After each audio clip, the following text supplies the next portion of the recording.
बड' लेटेस्ट आपडेटआव बयखौबो बरायबाय। दिनैनि रादाबखौ फरायदों आं प्रमद खाख्लारि। गिबि निउसआव दङ सरासनस्रा सुबुंफोरनि थाखाय खाफाल हमनो गोनां खौरां।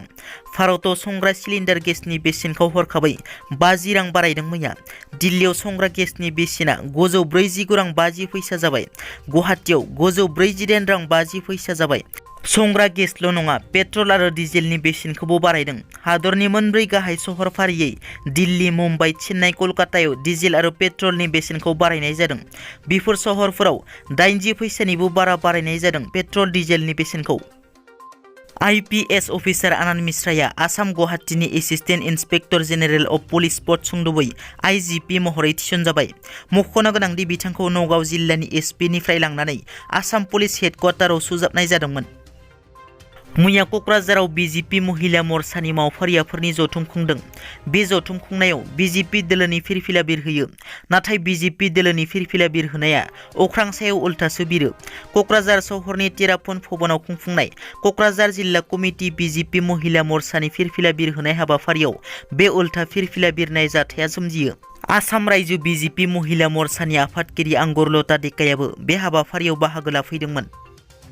आसाम पुलिसनि गलियाव फिन सासेबाव दायनिगिरिया जोखोम। बे जाथाया कार्बि आंलं जिल्लायाव जायो।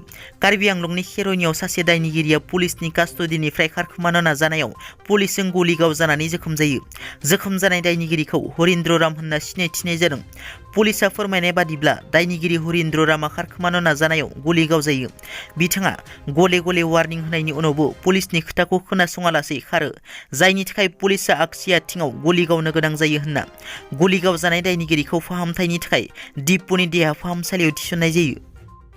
मैया आसाम नाङैनो बिटिआर गोरोबथानि हेंथायै बिजिरसालियाव PIL होग्राफोरनि मुसुखा बानायना जिल्ला एबसु दखरा एबसुआ मुसुखा सावनाय हाबाफारि लानायनि उनाव थांनाय मोनायाव चिरां जिल्लानि सिङाव थानाय खोला काजलगाव गामिनि रायजो राजाफोरा बिटिआरनि गाहाय प्रमद बर', मिरु एबसुनि आफादगिरि दिपेन बर', मन्त्रि UG ब्रह्मनि मुसुखा सावनानै गोख्रों खुद्रिखांनाय फोरमायदों।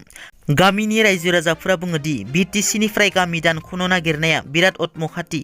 बिनिखायनो BTC-खौ सृष्टि खालामनाय बर'नि दैदेनगिरिफोरा ज' जानानै PIL होदों। बे PIL होनाया बर' हारि BTC-नि थाखाय मोनसे दायित्व गोनां खामानि जादों आरो बियो बर'नि निरापत्ता जागोन होनना एबसुनि साननायजों आरो मावनायजों आकाश पाताल जायो। PIL होनायाव बर' हारिनि थाखायसो मोजां जादों। BTC-नि गामि दानख'नायखौ होबथानाय जादों। बे होबथानायाव मा खहा जादों? बिजिरसालिया दानख'नो मोना होनना राय होदों। बियो जोंनि थाखायसो मोजां। बेखौ एबसुआ बरायनोसो नांगौ होनना। थांनाय बोसोर 2021 मायथाइयाव आसामाव 3000निबो बांसिन गावखौनो फोथैना लानाय जाथायनि रेकर्ड मोननाय जादों। बे बाथ्राखौ आसामनि गिबि मन्त्रि डक्टर हिमन्त बिश्व शर्मा बिथाङा मिथिहोयो। गिबि मन्त्रि डक्टर हिमन्त बिश्व शर्मा बिथाङा फोरमायनाय बादिब्ला थांनाय बोसोर 2021 मायथाइयाव आसामाव गासै 3095 गावखौनो फोथैना लानाय जाथायनि रेकर्ड मोननाय जादों।